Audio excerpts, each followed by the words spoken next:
بسم اللہ الرحمن الرحیم۔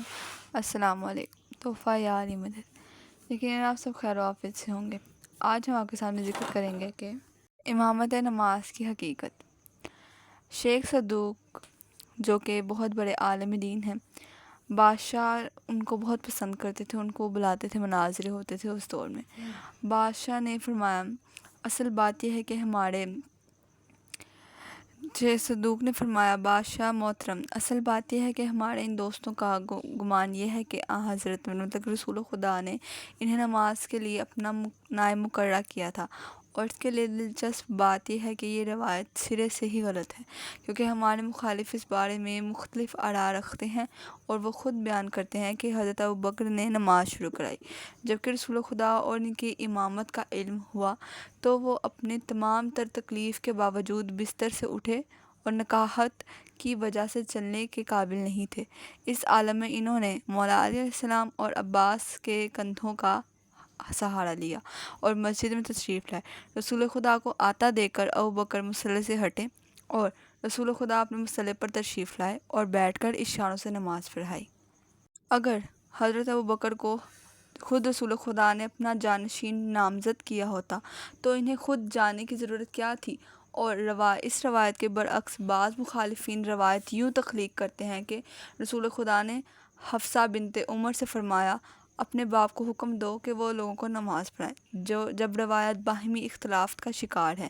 تو ان روایات سے شیخین کے خلاف کا اس بات ممکن نہیں ہے، اور اس روایت کی صحیح نہ ہونے کی سب سے بڑی دلیل یہ ہے کہ اگر یہ روایت صحیح ہوتی تو حضرت ابوبکر اور عمر اس روایت کو انصار مدینہ کے مقابلے سقیفہ بنی سعدہ میں خود پیش کرتے ہیں، لیکن انہوں نے اس روایت کو انصار کے مقابلے میں پیش نہیں کیا تھا، تو گویا اب مدعی سست گواہ چست والا معاملہ بن چکا ہے۔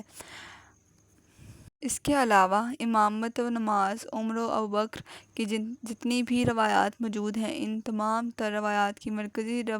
راویہ حضرت عائشہ اور حفصہ ہیں، اور حضرت ابوبکر عمر نے گواہی کے لیے ایک عجیب اصول واضح کیا تھا کہ جب گواہی دینے والے کو اس گواہی سے کوئی دینی یا دنیاوی فائدہ حاصل ہو سکتا ہو تو ایسی گواہی قابل قبول نہیں ہے۔ چنانچہ اسی طرف قاعدے کے تحت مولا علی علیہ السلام اور حسین کریمین کی فدق کے حبا نامے کے مطابق گواہی مسترد کر دی گئی تھی۔ اب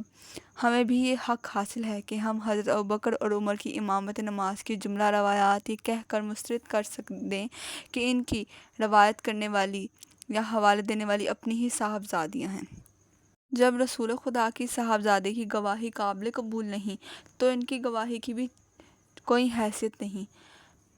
سودا اعظم کے علماء نے خود ہی روایت کرتے ہوئے کہا ہے کہ بیٹی کی گواہی باپ کے حق میں قابل قبول نہیں ہے، اور علماء اہل سنت کا یہ مختلف فیصلہ ہے۔ یہ سن کر بادشاہ نے کہا کہ یقیناً شیخ کا فرمان حق ہے اور مخالفین کے اقوال باطل ہیں۔ پھر بادشاہ نے کہا، جناب شیخ، آپ نے امامت کو 12 افراد میں کیوں محدود کر رکھا ہے؟ شیخ صدوق رحمۃ اللہ علیہ نے فرمایا، محترم بادشاہ، امامت فرائض الہی میں سے ایک فرض ہے، اور اللہ تعالیٰ نے جو بھی فریضہ مقررہ کیا ہے اس کی تعداد اور مقدار بھی ساتھ ہی معین فرمائی ہے۔ اللہ تعالیٰ نے نماز فرض کی ہے تو اس کی تعداد بھی 17 رکعات مقررہ کی ہے، اور روزہ فرض کیا ہے تو 1 ماہ کا روزہ فرض کیا ہے، خواہ وہ مہینہ 39 دن کا ہو یا 30 دن کا ہو، اور اللہ تعالیٰ نے صاحب استطاعت پر زندگی بھر میں 1 مرتبہ حج فرض کیا ہے۔ جس طرح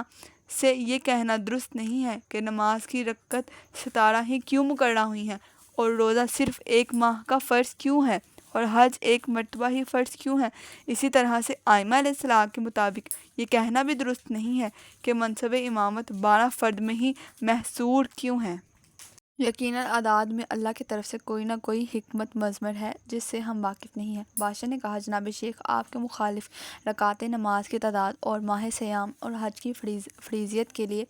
آپ کے موافق ہیں، لیکن تعداد ائمہ علیہ السلام میں وہ آپ سے اختلاف کرتے ہیں، آخر کیا وجہ ہے؟ شیخ صدوق رحمۃ اللہ علیہ نے فرمایا، بادشاہ سلامت، ان کی مخالفت میں ہمیں کوئی نقصان نہیں پہنچا سکتی، اور کسی کی مخالفت کو دیکھ کر انسان حقائق کا انکار کرنے لگے تو پھر اسلام ہی ثابت نہیں ہو سکے گا، کیونکہ یہودی انصار اور مجوس اسلام کے باطل ہونے پر متفق ہیں اور معجزات نبی کے منکر ہیں۔ جس طرح سے مذکور مذاہب کے افراد کی مخالفت اسلام کے لیے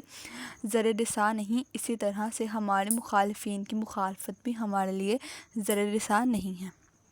تو یہ واقعہ تھا جو ہم نے شیخ صدوق کا واقعہ آپ کے سامنے پیش کیا۔ جو انہوں نے فرمایا اسی طرح ہم نے آگے آپ کو بتایا ہے۔ یہ واقعہ ہم سب کے لیے نہایت حقائق اور دلائل پہ ہے، کیونکہ آج کل کے جو لوگ انگلیاں اٹھاتے ہیں ہماری فقہ پہ سب سے پہلے، اور امامت کے بارے میں کہ نماز امامت کی کیا حقیقت ہے، سب سے پہلے ہمیں رسول خدا کا وہی واقعہ یاد کرنا چاہیے جب وہ رسول خدا تکلیف میں تھے اور بستر سے جب اٹھے اور رسول خدا نے اشاروں کے ساتھ نماز پڑھائی تھی، تو ہمیں وہی واقعہ یاد رکھنا چاہیے کہ نماز کے حقدار کون تھے اور 12 کون تھے۔ اسی میں ہم سب کی بہتری ہوتی ہے۔ اگر آپ کو ویڈیو اچھی لگی ہو تو ویڈیو کو لائک، چینل کو سبسکرائب کرنا مت بھولیے گا۔ اللہ حافظ۔